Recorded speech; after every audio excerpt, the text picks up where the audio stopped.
Assalamualaikum warahmatullahi wabarakatuh. Perkenalkan, saya Gilang Kurniawan dengan 24 PTJ 1024 yang akan menjadi moderator pada video kali ini. Puji syukur kehadirat Allah Azza wa Jalla yang telah memberikan rahmat dan karunia sehingga tugas video ini dapat diselesaikan tepat waktu.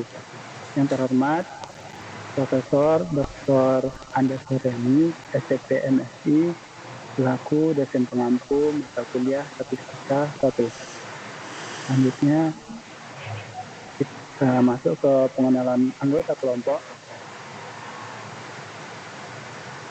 Yang beranggotakan saya Gilang Kurniawan, ini adalah Renata Septina Sejeki, Setriano Frida, Laras Natalis Tiara, Hemelia Putri Adesi.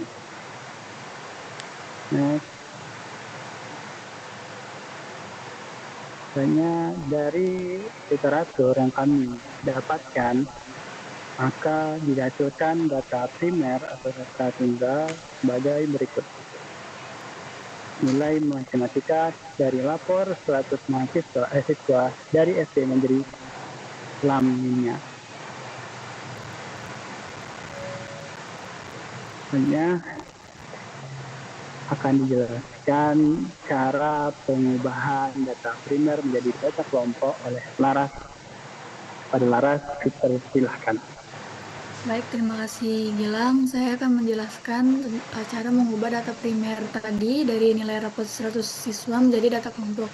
Yang pertama adalah dengan menentukan rentang, yaitu dengan mengurangkan atau selisih dari nilai maksimum dengan nilai minimum dan didapatkan hasilnya adalah 29.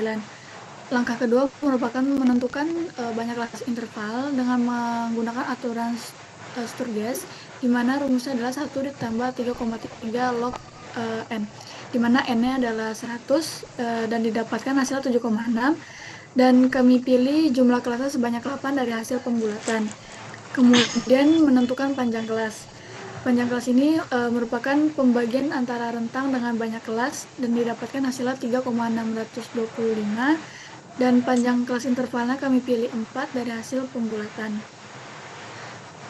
Maka didapatkan tabel data statistik deskriptifnya sebagai berikut. Data ini kelompok kami dapatkan dengan melakukan perhitungan melalui software Excel. Di sini kami membutuhkan indikator perhitungan X bar atau X rata-rata, maka kami mencari dulu. Maka di sini dicari terlebih dahulu X rata-ratanya dengan rumus sigma frekuensi dikali dengan nilai X dibagi dengan sigma frekuensi dan didapatkan hasilnya 68,02. Kemudian kami lakukan perhitungan dan didapatkan hasilnya seperti pada tabel data statistik deskriptif seperti yang terlampir. Kemudian adalah mencari nilai median dan juga modus.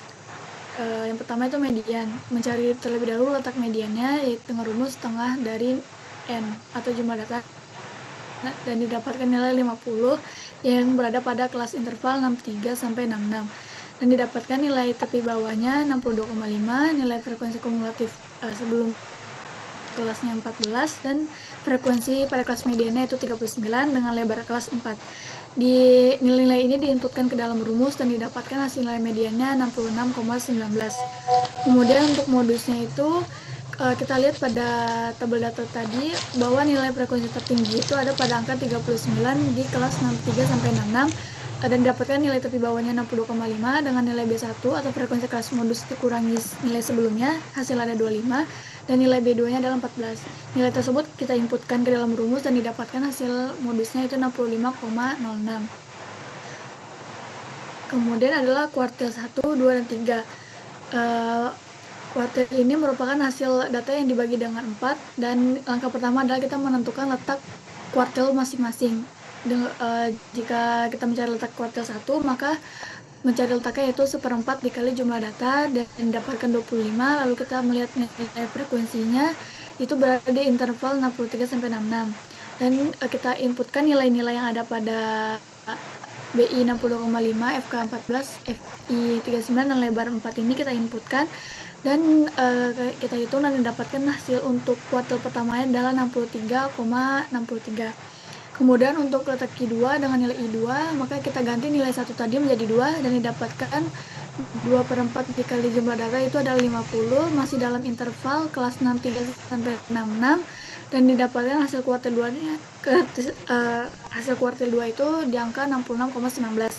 Dan yang terakhir adalah letak kuartil 3, di mana rumus letaknya itu adalah 3/4 dikali jumlah data dan dapatkan hasil 75, yaitu berada pada kelas 67 sampai 71 sampai 70, dan kita inputkan nilai BI-nya yaitu 66,5 dengan nilai frekuensi kumulatif kelas 53 dan nilai frekuensi I-nya itu 25 dengan lebar kelas 4 dan didapatkan hasilnya 70,02. Selanjutnya akan saya kembalikan kepada moderator. Oke, terima kasih kepada Ras. Selanjutnya adalah carian nilai presentil yang akan dijelaskan oleh saya sendiri.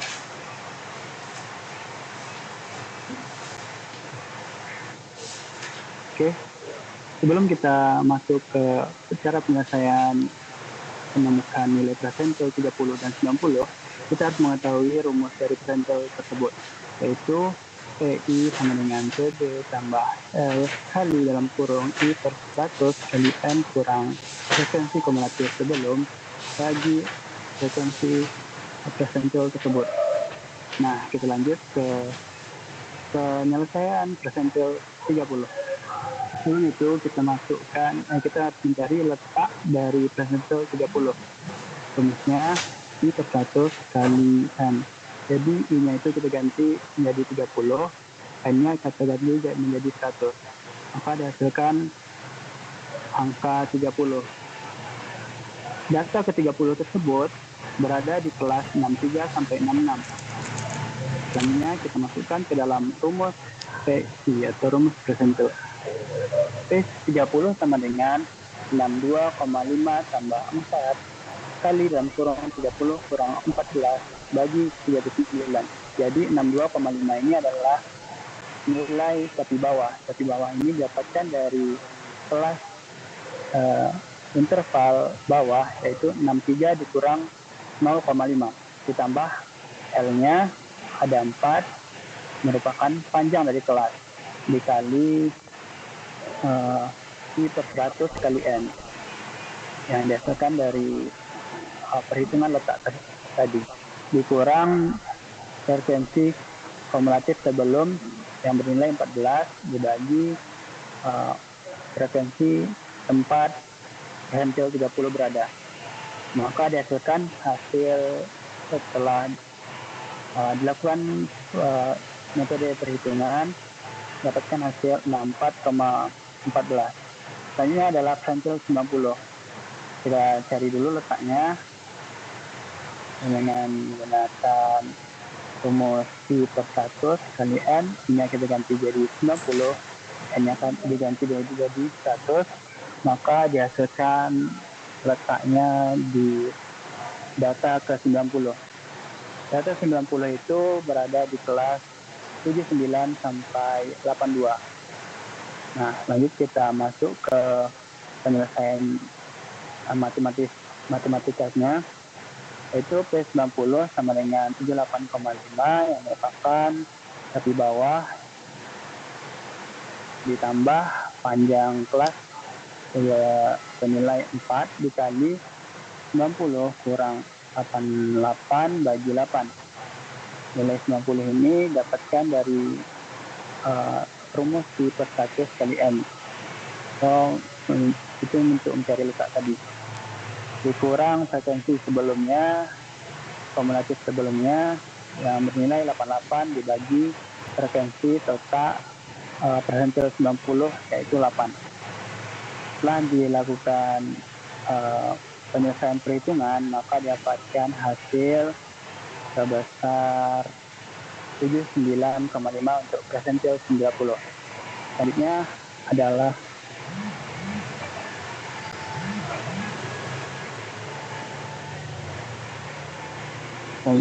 akan dijelaskan oleh Lutfia. Kepada Lutfia, silakan. Baik, terima kasih kepada moderator. Saya akan menjelaskan tentang variasi, standar deviasi, dan standar error. Yang pertama ada variasi atau S kuadrat, yaitu dengan rumus sigma dari FI dikali XI dikurang X rata-rata yang dikuadratkan per N kurang 1. N itu banyaknya data.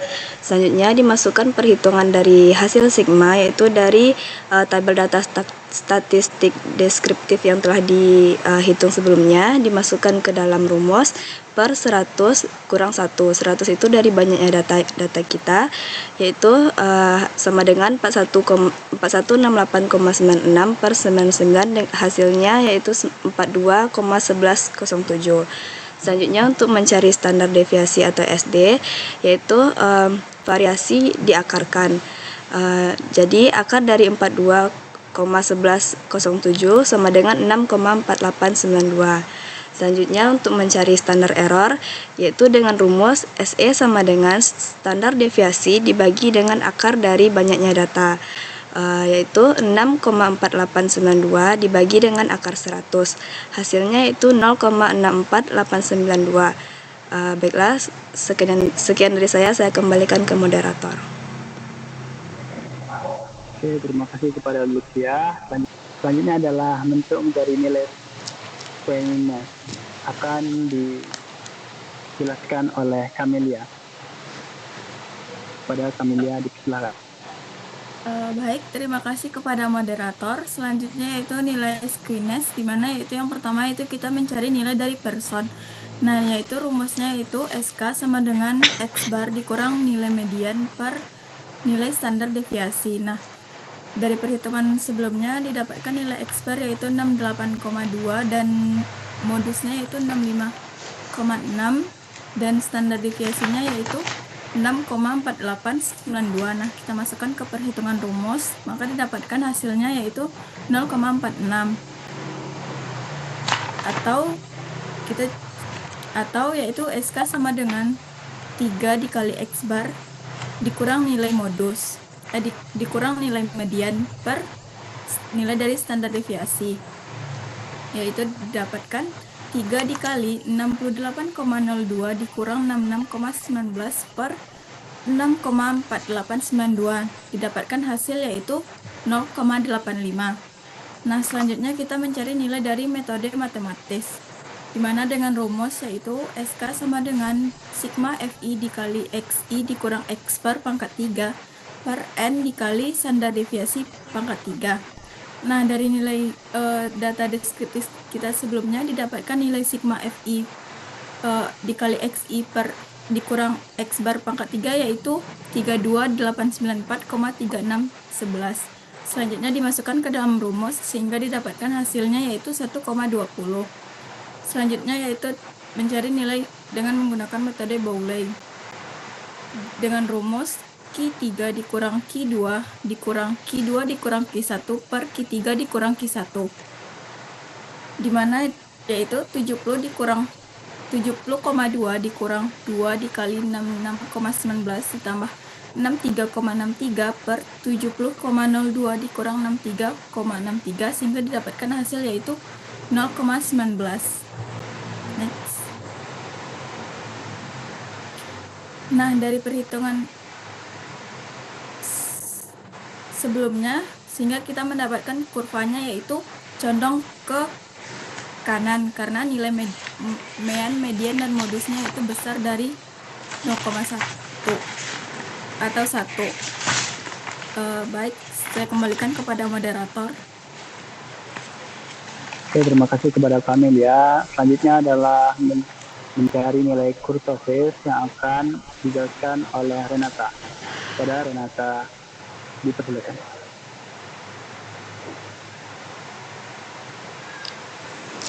Baik, pada nilai kurtosis kali ini kita bisa melihat rumusnya itu alfa 4 sama dengan sigma dari frekuensi dikali SI atau midpoint dikurang X bar atau rata-rata terus dipangkat 4. Kemudian dibagi jumlah data dikali S4 atau standar deviasi dipangkat 4. Kemudian kita mendapatkan hasilnya yaitu 665132,6956 dibagi 173.802,275 dan mendapatkan hasil dari alfa 4-nya itu 3,8269. Kemudian untuk kurvanya itu kita mendapatnya itu di kurva lepto, di mana kurva lepto itu jika alfa 4-nya itu melebihi di atas 3, jadi itu dia meruncing ke atas. Berdasarkan perhitungan sebelumnya, diperoleh nilai kurtosisnya itu ialah 3,8269. Data ini termasuk sebagai leptokurtosis, dan leptokurtosis ini itu lebih runcing di tengah di bagian kurva normal dibanding kurva normal, yang menunjukkan bahwa sebagian besar data terpusat itu di sekitar rata-rata X bar dan data ekstrim relatifnya itu sedikit. Baik, saya kembalikan ke moderator. Oke, sampai situ penjelasan materi dari kami, sehingga kita masuk ke dalam kesimpulan. Nilai yang didapat dari min sama dengan 68,02, median sama dengan 66,19, nilai modus sama dengan 65,06, Q1 sama dengan 63,63, Q2 sama dengan 66,19, Q3 sama dengan 70,02, persentil 30 sama dengan 64,14, persentil 90 sama dengan 9,5. Varian sama dengan 42,1103. Standar deviasi sama dengan 6,4892. Standar error of mean atau SE sama dengan 0,64892. Rumusnya menggunakan metode Thorne dapatkan angka 0,46 atau 0,85. Momen matematisnya, metode matematisnya mendapatkan nilai 1,2, metode Bowley mendapatkan hasil 0,19. Hubungan mean, modus, dan median, yaitu mean lebih besar daripada median, sedangkan median lebih besar daripada modus. Nah, setelah itu kita lanjut ke kurtosis, dapatkan nilai 3,8269.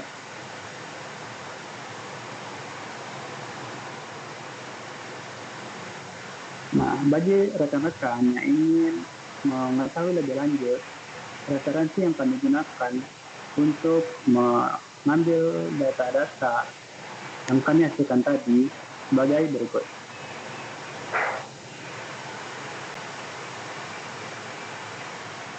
Oke, cukup sekian presentasi dari kami. Jika ada pertanyaan, kritik, atau saran, boleh teman-teman ajukan. Jika dari saya Jalan Kurniawan, mohon undur diri. Maaf jika ada kesalahan kata. Assalamualaikum warahmatullahi wabarakatuh.